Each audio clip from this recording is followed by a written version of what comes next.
kita libatkan mahasiswa juga. Mbak Tejo, ini ada teman-teman mahasiswa dari Universitas Bakri yang ingin bertanya kepada narasumber kita. Silakan, yang ingin bertanya. Sebelumnya perkenalkan, saya Destia dari Universitas Bakri. Di sini saya mewakili teman-teman mahasiswa ingin bertanya kepada Pak Jafar. Pertanyaan saya yakin setiap calon kandidat di pemilu 2024 nanti itu pasti mengetahui bahwa apapun pernyataan yang disampaikan oleh calon kandidat itu pasti akan disorot baik itu dari masyarakat maupun media. Nah, dengan adanya pernyataan dari Pak Anies mengenai lari-larian yang dilakukan oleh Pak Ganjar kemudian diupload di sosmed itu, nah hal ini itu kan sudah menimbulkan adanya keributan di antara masyarakat gitu. Nah, apakah sebenarnya keributan tersebut yang dicari oleh calon-calon kandidat di pemilu 2024 nanti sehingga para masyarakat itu semakin bingung siapa calon yang dipilih. Oke, Bang Jafar dijawab sesaat lagi. Kita harus jeda dulu, hanya di Catatan Demokrasi. Pemirsa, tetaplah bersama kami.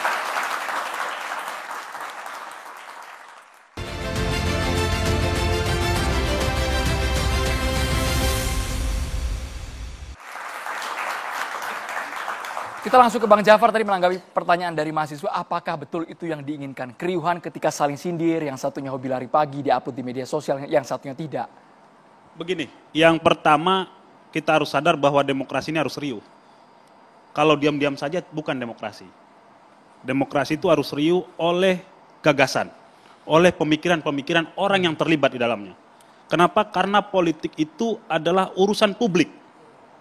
Dia mengurus hal-hal publik. Maka kemudian dia harus riuh. Pandangan-pandangan harus ditumburkan sehingga kemudian lahir sesuatu untuk dikerjakan bersama. Konteks Pak Anies mengatakan saya bukan lari-lari pagi, saya melihat begini. Demokrasi Indonesia tidak lagi bisa hanya sekedar gimmick-gimmick. Tidak bisa lagi sekedar hanya foto-foto selfie, tidak. Kenapa? Kalau hanya sebatas foto-foto selfie, maka kemudian demokrasi kita hanya akan menjadi demokrasi 140 huruf. Tidak. Demokrasi ini harus kemudian menghasilkan yang namanya kesejahteraan. Menghasilkan yang namanya generasi baru yang bisa berinovasi, yang bisa berkreativitas, yang melahirkan penemuan-penemuan. Bukan sekedar kemudian lari sana, lari sini, bicara sana, bicara sini, ngatakan bahwa kita ingin membangun Indonesia, tidak. Maka demokrasi kita harus siap gitu. Keriuhan-keriuhan ini kita masukkan ke dalam hal-hal yang substansial. Konteksnya Pak Anies mengatakan, ayo dong saling catat prestasi. Tim sana boleh lihat saya memerintah, tim sini boleh lihat sana memerintah. Karena ini semua punya rekam jejak pemerintahan. Punya rekam jejak. Pak Anies pernah jadi gubernur, Mas Ganjar pernah jadi gubernur, Pak Prabowo pernah jadi menteri. Ini yang kita lihat di belakangnya. Bagaimana mereka ketika memerintah, ketika berkuasa tadi, memposisikan rakyatnya, memposisikan daerahnya apakah dibawa ke depan untuk maju beserta kesejahteraannya atau biasa-biasa saja. Nah, itu teman-teman mahasiswa boleh cek BPS. Boleh cek BPS hasilnya seperti apa. Yang kedua, coba cek Jakarta.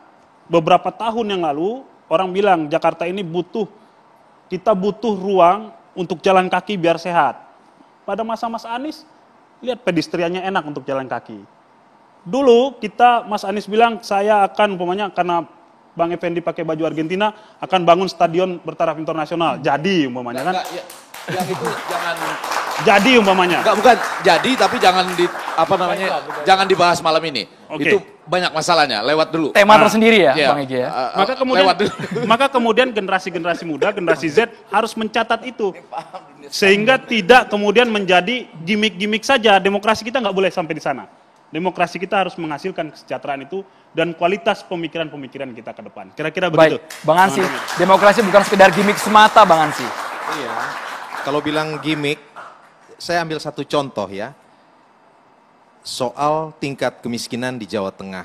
Ini data statistik. Tahun 2014 ketika Mas Ganjar baru memimpin Jawa Tengah, angkanya ada di 4,83 juta. Sekarang di angka September 2021 ada di angka 393. Jadi ada sekitar 1 juta yang keluar dari garis kemiskinan ini. Artinya ini kan kerja juga nih. kerja-kerja pro rakyat. Ini data loh. Ini data loh di Jawa Tengah. Satu indikator. Yang lain-lain tadi kan saya sudah sebut, tapi ini terkait dengan angka kemiskinan mengalami penurunan. Artinya bahwa ada kebijakan yang dilakukan oleh Mas Ganjar ini menghasilkan penurunan kemiskinan mencapai 1, sekian juta orang ya di Jawa Tengah. Itu yang pertama. Yang kedua, kalau kita bicara DKI Jakarta itu APBD-nya 80 triliun kalau tidak salah. Penduduknya sekitar 10 jutaan.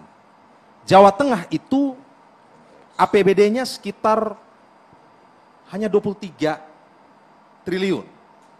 Jumlah penduduknya jauh lebih banyak. Tentu kompleksitas persoalannya juga beda. Jakarta itu wali kota-wali kotanya tidak melalui pemilu, tetapi ditunjuk.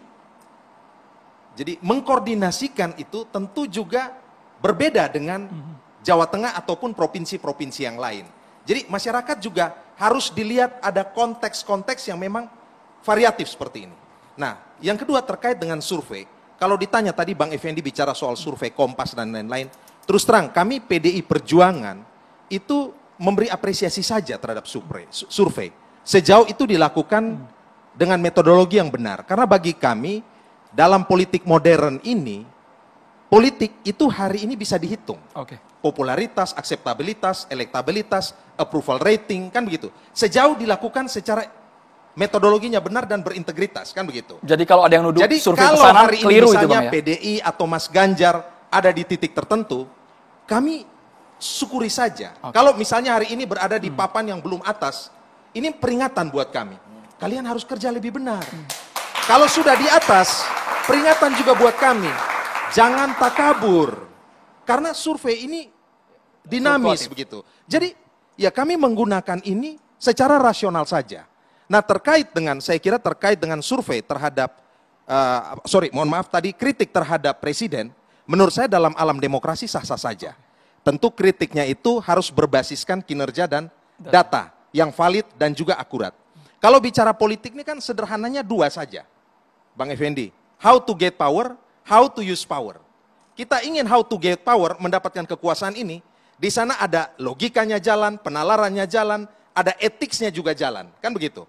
Tetapi setelah itu, how to get power, mereka ini harus punya kemampuan untuk membumikan apa yang menjadi visi, misi, dan orientasi. Baik, Bang Syahganda, tata kelola birokrasi kira-kira di Jawa seperti itu Tengah saja. sudah